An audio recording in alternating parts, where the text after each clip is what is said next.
자, 오늘 계속해서 창세기의 말씀을 함께 살펴보겠습니다. 오늘은 네 번째 시간입니다.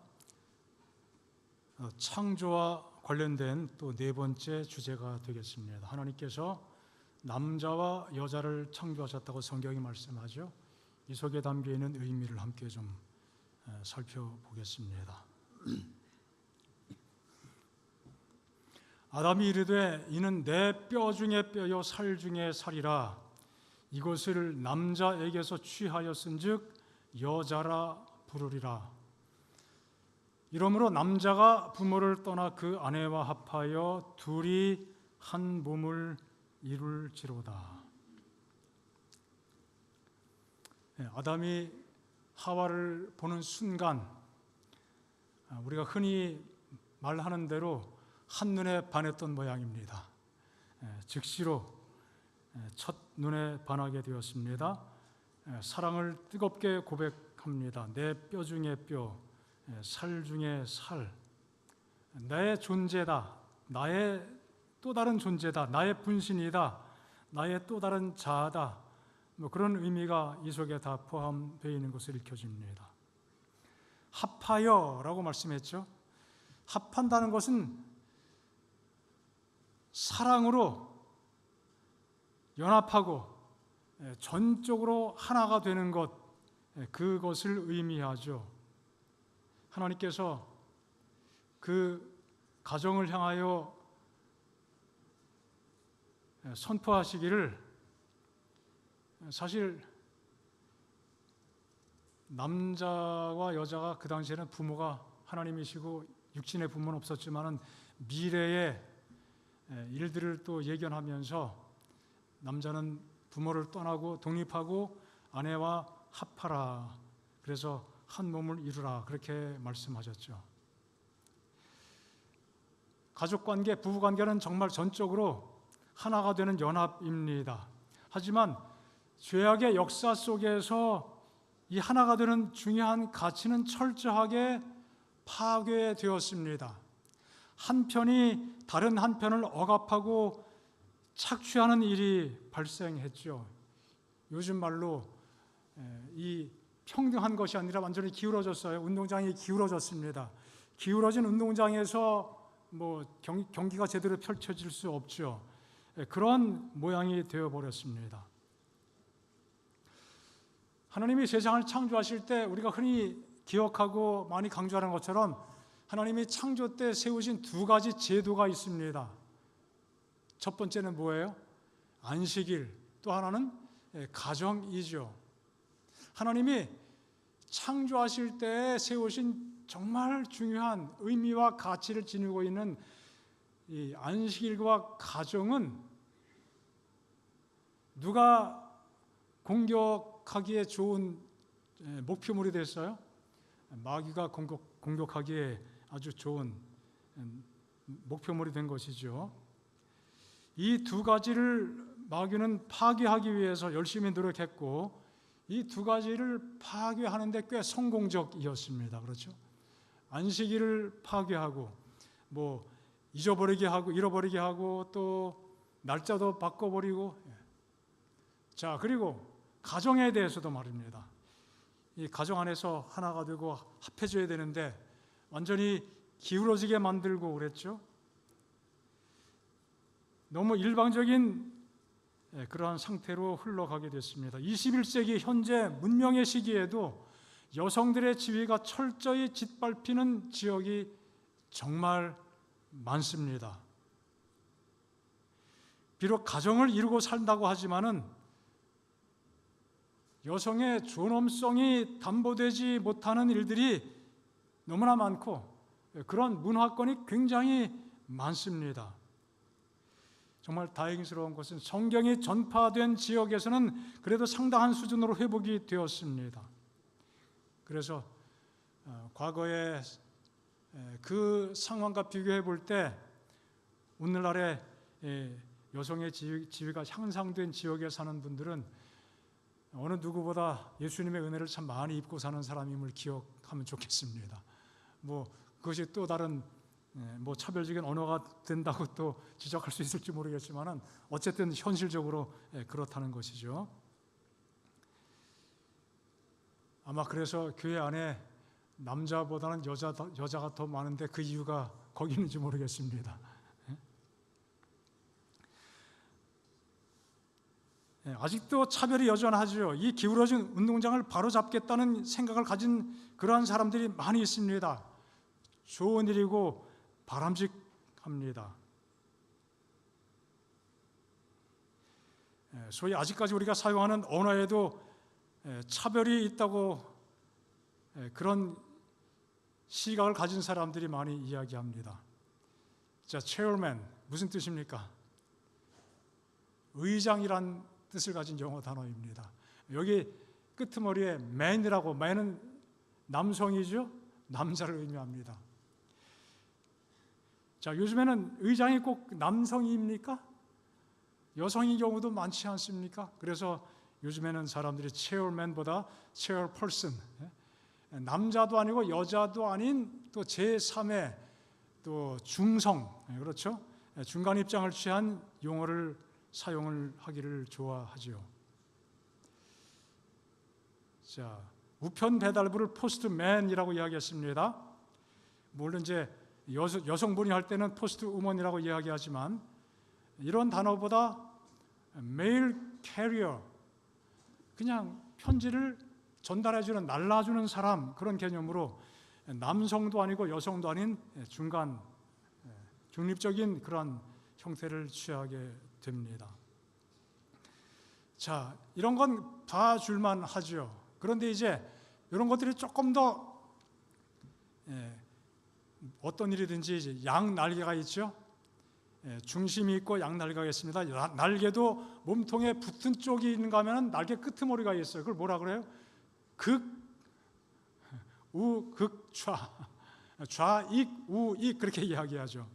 자, 이런 쪽에 관심을 많이 가지고 이제 더군다나 동성애에 대한 생각들이 많이 확산되면서 어떤 일이 생기는가. 제가 뭐 직접 찍은 사진은 아니지만 제가 찍은 사진이 있었는데 찾아보니까 안 보이더라고요. 이게 무슨 뜻입니까? 제가 2017년이네요. 7년 전에 미국에 갔었는데 LA 공항에서 귀국하려고 비행기를 탔는데 기다리다 보니까 눈에 딱 띄는 게 있어요. 화장실이 남성용이 있고 여성용이 있고 아무 성이나 들어갈 수 있는 화장실이 또 있어요. 남자가 들어가도 되고 여자가 들어가도 되고, 이게 가운데 그림 보니까 뭐예요? 치마가 한쪽은 있고 한쪽은 없잖아요. 요새 뭐 트랜스젠더라고 많이 있잖아요. 그러니까 누구든지 다 들어갈 수 있다. 이렇게 허용되는 all gender restroom이에요. 아직 우리 한국 사회는 굉장히 생소하지만 미국, 유럽에 가면은 이런 화장실이 흔하게 보인다는 것입니다. 아마 우리나라 같으면 지금 구별되어 있어도 몰카 성범죄가 참 많아가지고 골치가 아픈데 뭐 군인, 경찰, 공무원 할 것 없이 그냥 너나 그런 범죄를 저지르기 때문에 뭐 쉽게 뭐 도입될 것으로 보이진 않지만은 어쨌든 이런 모습이 세계적인 현상입니다.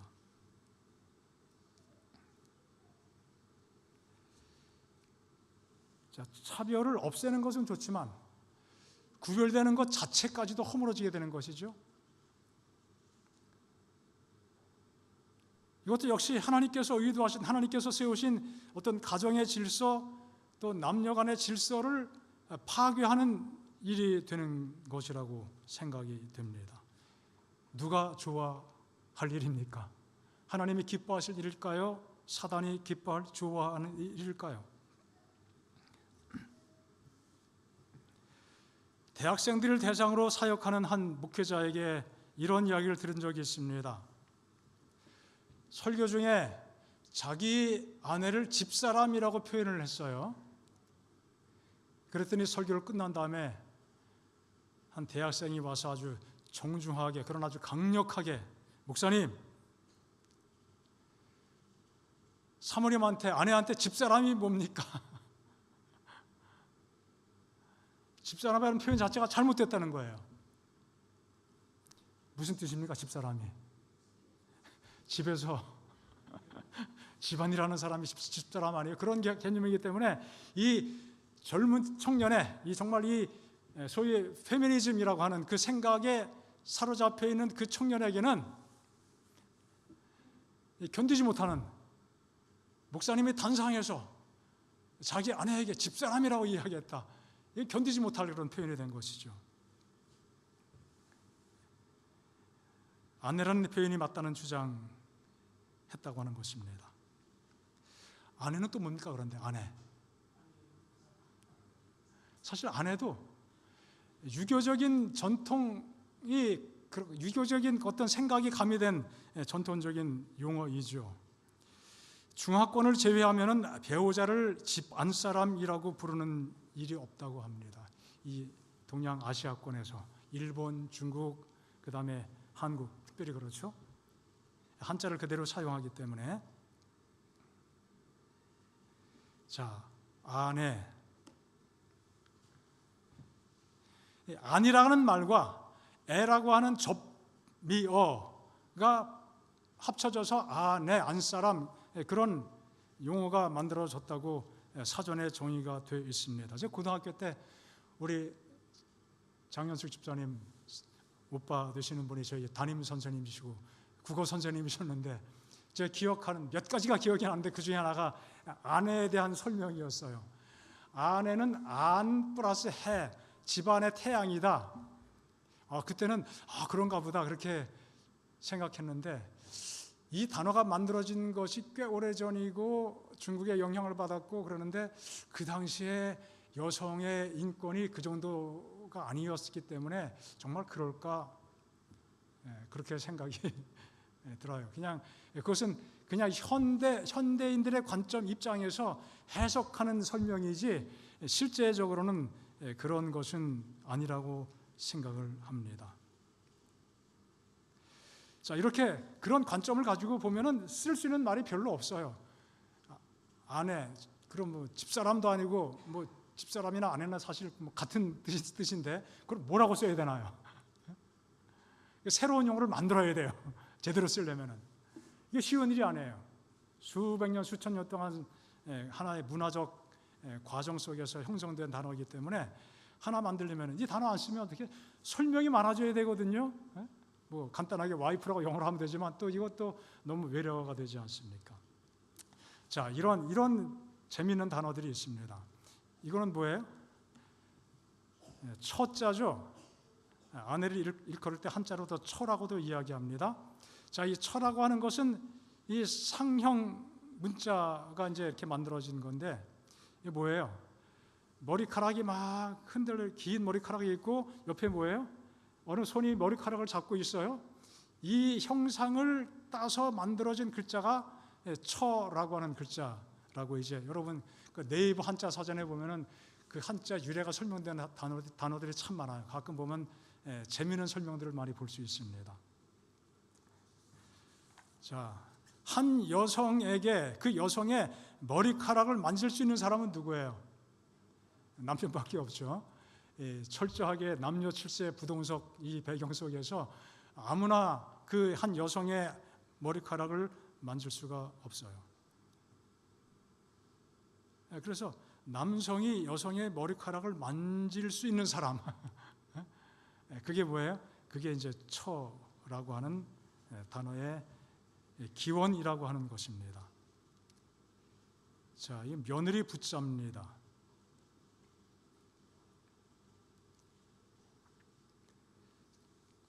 자,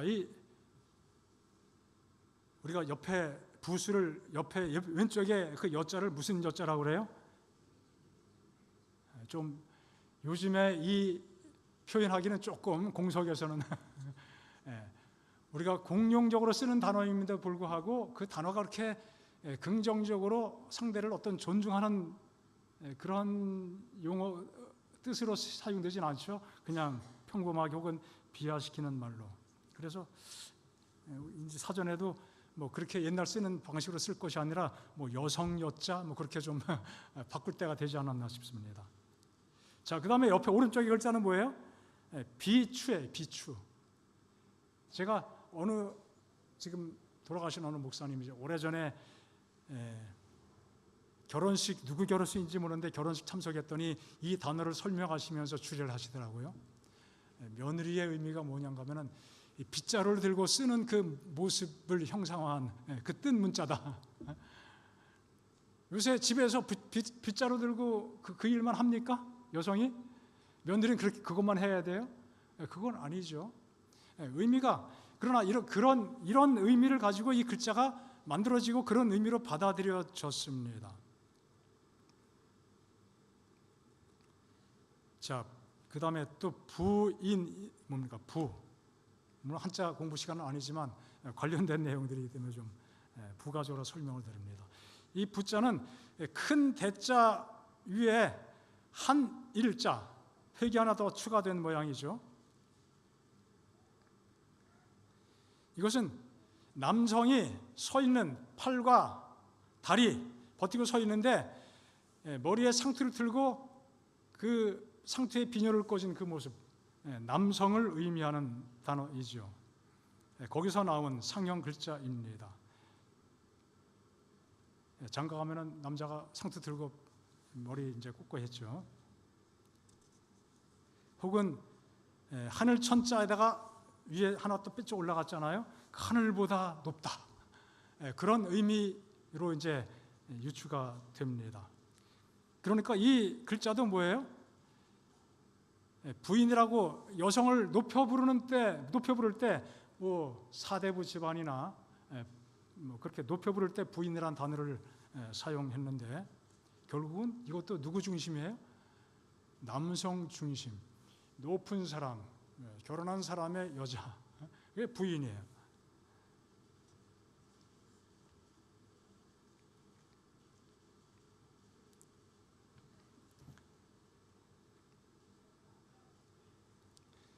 자, 이건 산의 남자, 밭전자 밑에 힘력자가 있잖아요. 이게 옆에 그 그림 보면은 무슨 그림이에요? 쟁기예요, 쟁기. 남자가 쟁기를 들고 힘있게 밭을 가는 그 모습에서 산의 남자가 왔다는 거예요.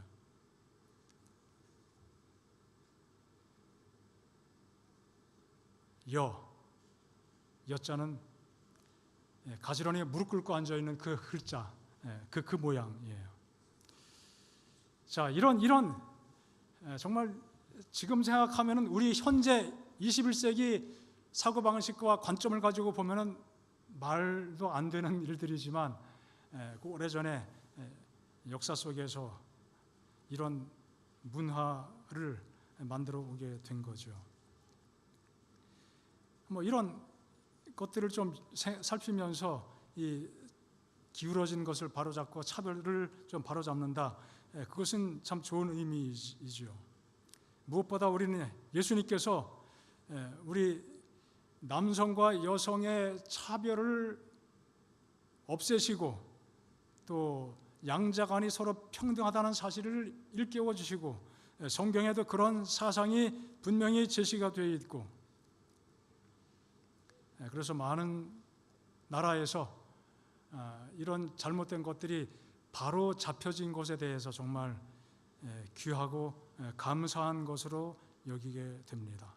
하지만 이런 일들조차도 아까 말씀드린 것처럼 극적인 방향으로 왜곡된 방향으로 가게 되면 또 다른 문제를 양산하게 되죠.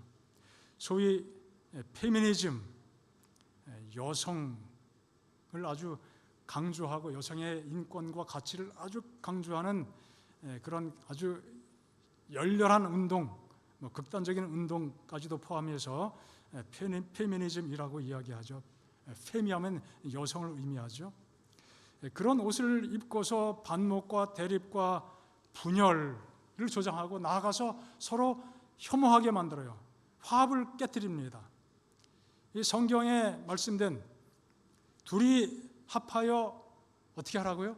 하나가 되라, 한 몸을 이루라고 말씀하셨는데 그것이 중요한 포인트인데 하나됨과 연합을 또 다른 각도에서 깨뜨리게 되는 것이죠.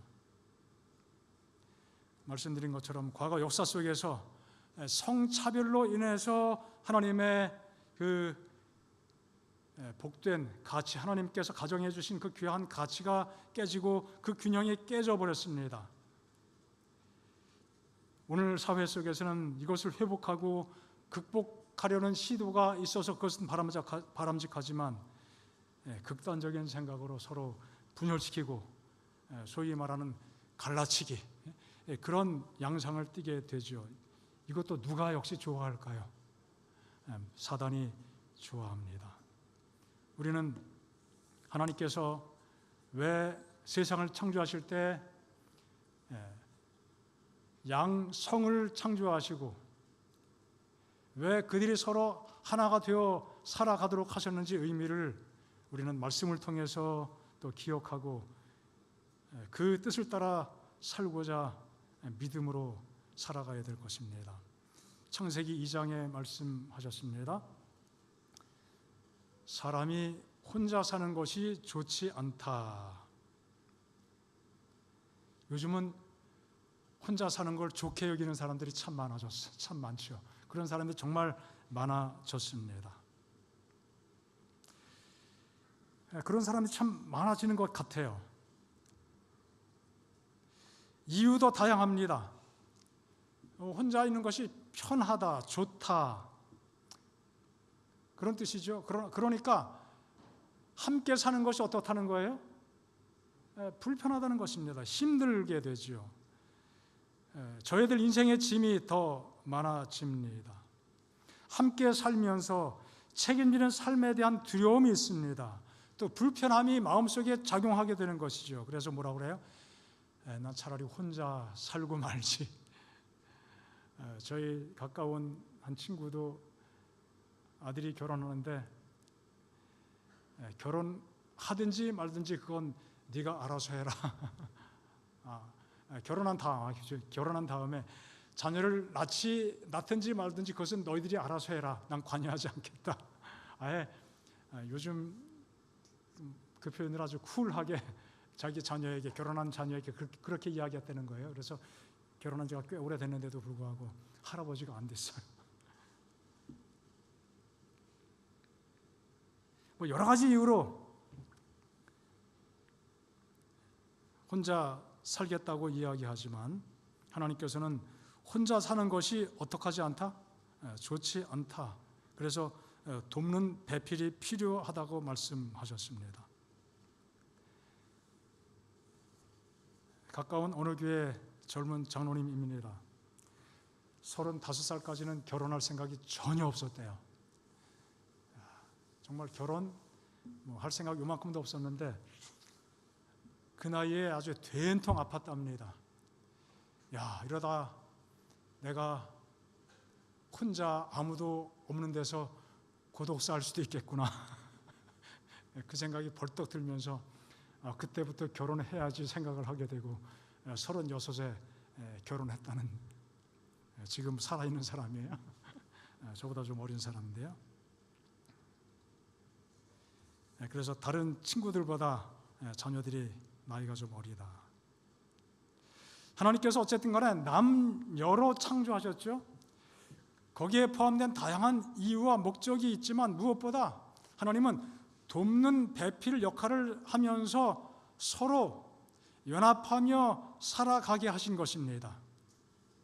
그것은 하나님의 본성을 사람들에게 나누어 주신 한 일부분이죠.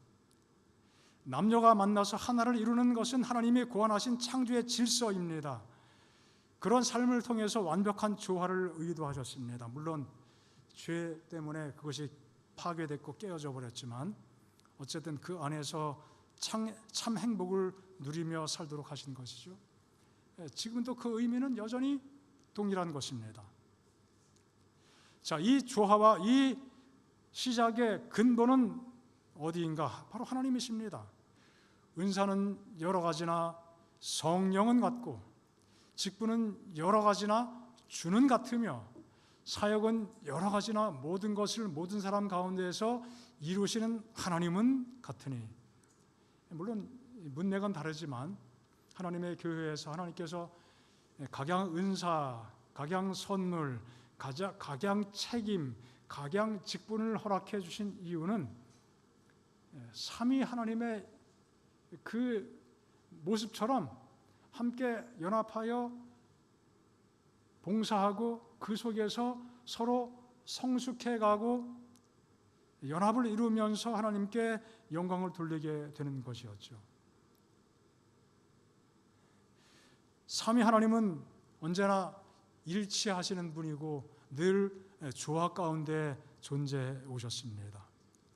그래서 이 교회에서도 하나님의 존재와 사역의 본질, 이것이 바로 연합 조화이죠. 하나님께서는 삼위로 존재하십니다. 존재해 오셨죠. 하나님의 그 조화로운 삼위의 관계를 잘 나타내는 인간 관계가 바로 남녀 관계가 아닐까요? 하나님께서 그런 것을 의도하셨습니다. 하나님은 삼위신데 왜 사람은 둘인가? 아마 사람은 셋이 살기 어렵지 않겠어요? 둘이 함께 조화롭게 사는 것입니다. 그래서 하나님의 형상을 따라 남자와 여자를 만드셨음을 창세기 1장에 말씀하고 있죠. 삼위 하나님의 관계가 그대로 반영된 것이 바로 남녀의 관계라고 하는 것입니다. 삼위 하나님 사이에 아무런 차별이 없어요. 그냥 동등한 우리로 존재하셨습니다. 마찬가지로 사람도 처음 창조하실 때 남녀 간에 아무런 차별 없이 우리가 되도록 창조하셨습니다. 하나님의 창조 질서가 가정에 나타난 것이죠. 부지와 선지자 이렇게 말씀합니다. 창조 당시에는 하나님께서 그 여자를 아담과 어떻게 만드셨다? 동등하게 만드셨다.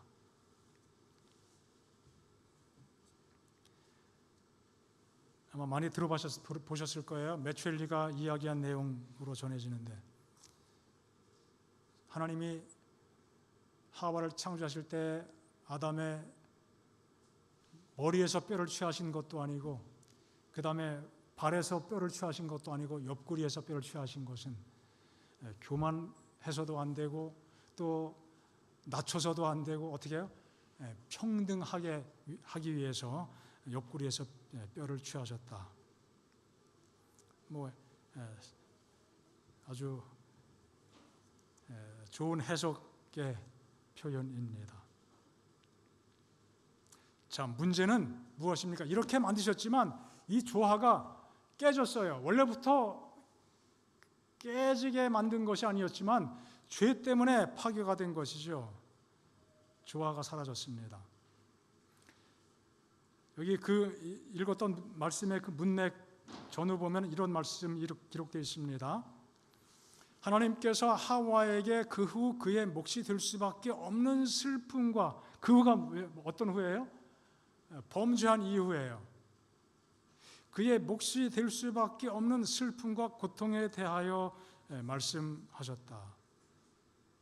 죄 때문에 그 결과가 그렇게 나타나게 되었다는 것이죠. 여호와께서는 너는 남편을 사모하고 남편은 너를 다스릴 것이니라 말씀하셨습니다. 창조 당시에는 그것이 아니었다 이것이죠. 평등하게 만들었는데 죄가 들어와서 그렇게 결과적으로 그런 결과가 나타나게 됐다는 것입니다.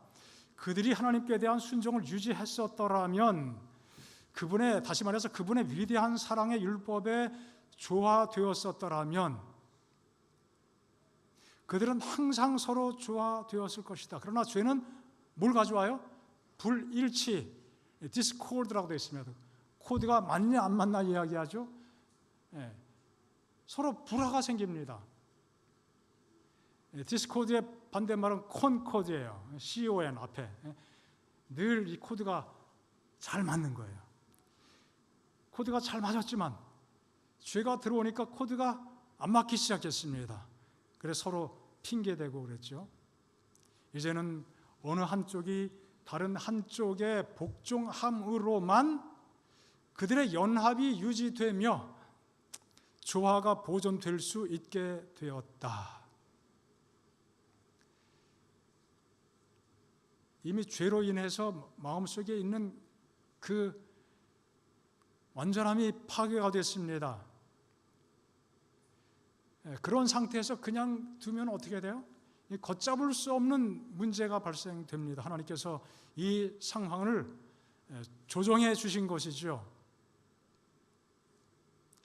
그래서 한쪽이 다른 쪽에 복종한다, 사모한다, 그런 표현을 이렇게 설명하고 있습니다. 그렇게 어느 정도 그런 조치를 해야만 연합이 유지될 수밖에 없게 되었다. 그리고 조화가 보존될 수 있게 되었다. 그렇게 설명을 하고 있습니다. 하반은 최초의 범죄자였고 하나님의 지시를 거스리고 그의 반려자와 떨어짐으로 유혹에 빠졌다. 아담이 범죄한 것이 그 여자의 권위에 의하였으므로 이제 그는 남편에게 복종하는 위치에 놓여지게 된 것이다. 하나님의 율법 가운데 명하신 원칙들을 타락한 인류가 지켰더라면 죄의 결과로 생긴 것이긴 하지만, 그 다음에 중요한 말이 나오죠. 하나님께서 그런 조치를 취하셨지만 율법 가운데 명하신 원칙들을 정말 잘 지키는 믿음의 삶을 살아간다면은 이 남녀 간의 어떤 질서를 주신 그것이 비록 죄의 결과로 생긴 것이긴 하지만 이 선고가 그들에게 무엇이 될 수 있다? 축복이 입증되었을 것이다. 하나님께서 지금처럼 과거 역사처럼 그런 모습을 의도하시면서 그런 질서를 세우신 것이 아니라고 하는 것이죠. 남용이 된 것입니다. 이와 같이 하여 남자에게 주어진 주권의 남용은 너무도 자주 여자의 운명을 비참하게 만들고 아주 쓰게 만들었다는 것이죠. 여자의 생활을 무거운 짐으로 만들어 놓았다. 하나님이 이걸 의도하신 것이 절대 아닌데 하나님께서 세우신 질서가 또 마귀에 의해서 오용되고 남용됐고 그 결과로 이런 현상들이 역사 속에서 발생되게 되었다는 것입니다. 자, 우리 남성들이 좀 반성할 여지가 좀 많이 있죠. 자, 이 내용을 보면은 이렇게 좀 요약할 수 있겠습니다. 하나님이 처음에는 동등한 관계로 창조하셨고 또 이 인류가 사람들이 율법에 조화되게 살아왔다면 항상 서로 조화가 되었을 것인데 죄가 조화를 파괴한 것이고 하나님은 질서를 위해서 이 죄악 세상이기 때문에 더 극심한 혼란을 막기 위해서 질서를 위하여 의존 관계의 질서를 계획하신 것이다. 죄의 결과로 생긴 것이지만 이 질서는 우리에게 복을 주시기 위해서 세운 것이었다. 문제는 뭐라고요? 남용이라고 하는 것이죠. 잘못 사용하게 된 것입니다. 자, 이 불화의 모습, 부조화의 모습이 역사 속에서 굉장히 깊어지게 되었고 오늘날도 지구촌 곳곳에서 그리고 우리의 삶의 현실에서 늘 반복되고 이런 문제들이 표출됩니다.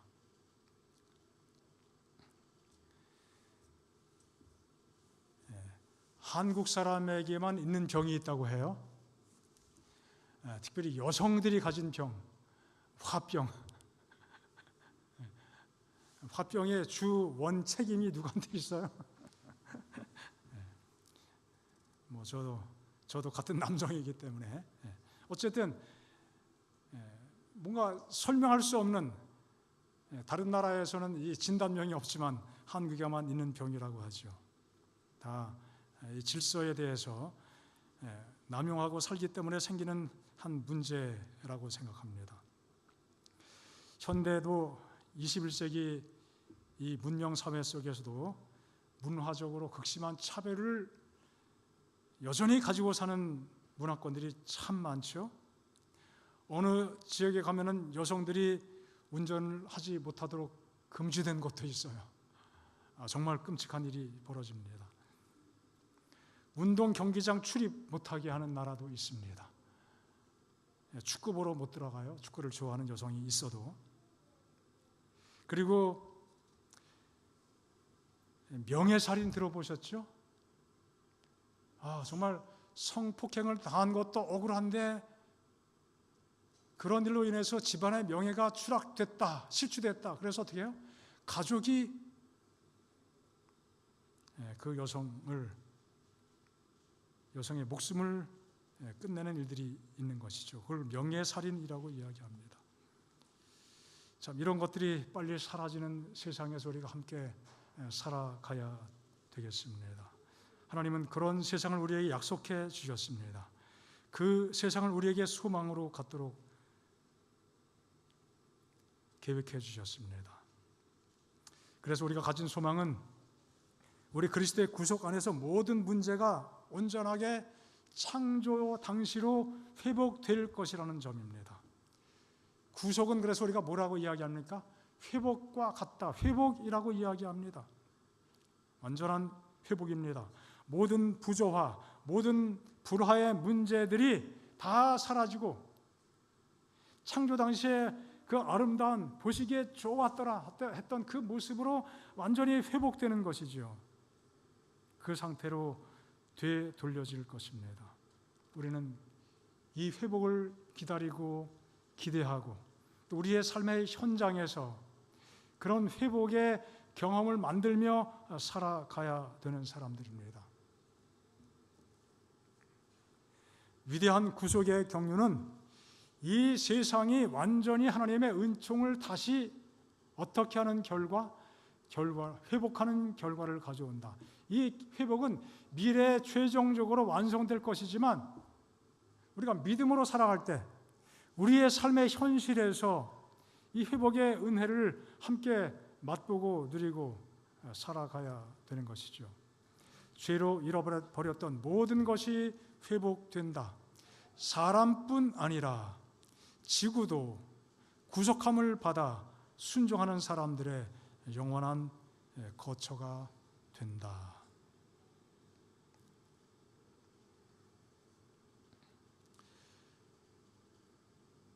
우리는 회복을 기다리는 사람입니다. 우리의 삶의 현장에서, 현실에서 하나님의 나라가 이루어지기를 기대하고 살아가는 사람들입니다. 하나님이 우리의 삶을 주장해 주시고 우리 속에서 우리의 마음을 다스려 주시고 통치해 주시고 내 삶을 다스려 주시는, 그래서 하나님의 나라가 미래적인 것이기도 하지만 오늘 우리의 삶 속에서, 나 자신의 삶 속에서 확장되는 것이 성도들의 삶의 모습이고 하나님 나라, 하늘 나라의 본질임을 우리가 늘 기억해야 되겠습니다. 우리가 하늘의 위로를 받는 것은 참 좋아하지만 하나님의 통치가 우리 속에서 온전히 회복되는 것에는 조금 주저스러울 때가 있습니다. 왜요? 아직 내 자신의 죄된 성향과 하나님의 나라의 그 원칙과 그 가치가 충돌될 때가 많이 있는 것이지요. 하나님의 뜻에 완전히 순종하고 하나님의 뜻과 계획이, 그분의 말씀 속에 나타난 그분의 뜻과 계획이 온전히 내 삶을 통해서 이루어지기를 바라는, 또 이루어지게 되는, 그것이 바로 천국이 이루어지는 것인데 우리의 그 죄된 성향 때문에 그런 것들을 망설이고 신속하게 이루어지지 않을 때가 있는 것이죠. 하지만 구속은 무엇이라고요? 회복되고 그것이 이루어지는 것입니다. 사람뿐 아니라 지구도 구속함을 받아 순종하는 사람들의 영원한 거처가 된다. 이 지구는 완전히 회복될 것인데 그때는 어떤 사람들만 이 속에 거하게 돼요? 순종하는 사람만 거하게 될 것이다. 그래서 우리는 하나님의 말씀이 우리의 삶의 현장에서 이루어지는 말씀을 순종하는 그러한 삶을 살아가야 되겠습니다. 그것이 바로 우리가 기대하는 회복을 경험하는 삶이 되는 것이죠. 구속의 경륜이 이루어져야 할 삶의 부분 중 하나가 무엇입니까? 남녀를 창조하신 하나님의 섭리를 이해하고 그것이 실현되도록 살아가는 삶의 모습입니다. 너희는 유대인이나 헬라인이나 종이나 자주자나 남자나 여자 없이 다 그리스도 예수 안에서 하나이니라. 자, 우리는 에덴으로 돌아갈 사람이죠. 에덴에서 있었던 그 삶의 원칙, 하나의 율법, 그것이 우리 속에서 그래서 이루어지기를 또 바라고 그런 믿음을 가지고 살아가야 되는 사람입니다. 우리 재림교회 기본 신조에도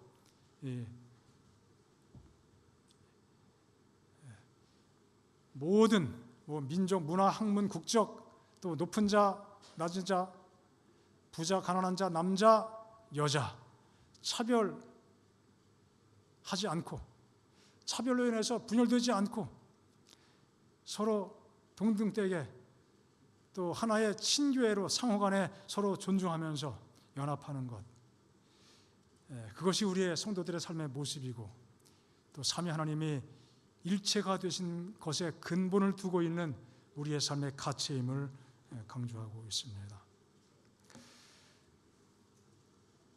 2010년 59차 대총회에서 우리 교회에서 그 집사 안수식을 하게 될 때 그동안 한 10여 년 전만 해도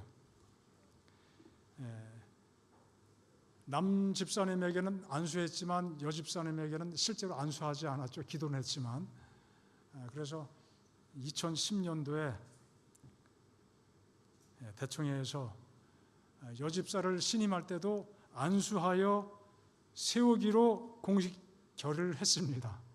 몇 년 지나서 우리 한국에도 이것이 이제 공문으로도 교회마다 발송이 됐는데 보니까 여전히 그대로 하지 않는 모습들이 많이 보이더라고요. 그것이 크게 문제가 되는 것은 아니지만, 자, 이런 것들이 차별적인 요소를 개선한다는 점에서 꽤 그래도 발전적이다, 진보되었다, 그렇게 평가할 수 있는 결의사항입니다.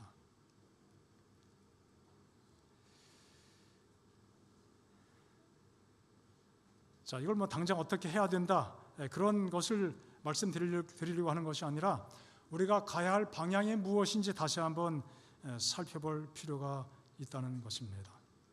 우리의 삶 속에서 하나님께서 세우신 이 가치를 어떻게 이루며 살 것인가? 존중, 그것은 곧 사랑이죠. 서로 사랑하는 것입니다. 결론은 사랑입니다. 결혼하고 가정을 이루는 것도 하나님의 사랑이 바탕이 되지 않으면 진정한 연합을 이룰 수가 없어요. 이 차별된 상태에서는 강제적인 연합이죠. 자발적인 연합이 될 수 없습니다. 그저 무늬만 연합일지 모르지만 진정한 연합이 이루어지지 않는 것입니다.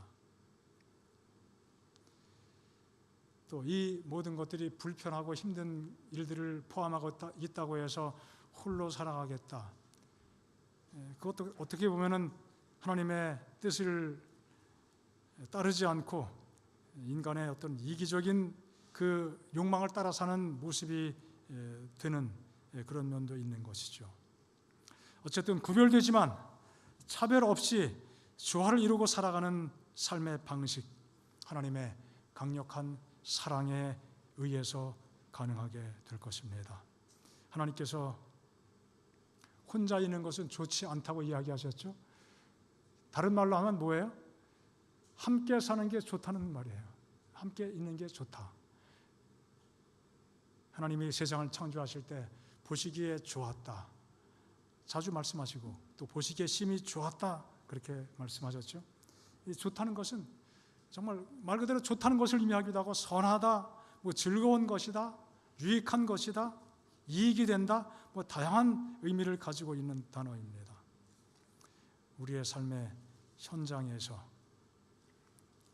하나님의 뜻과 정신을 따라가는 우리 모든 성도가 되시기를 간절히 바랍니다. 남자와 여자를 창조하신 하나님의 목적을 이해하고 우리의 매일의 삶 속에서 그것을 함께 또 실천하고 살아가는 우리 복된 성도가 되시기를 간절히 바랍니다.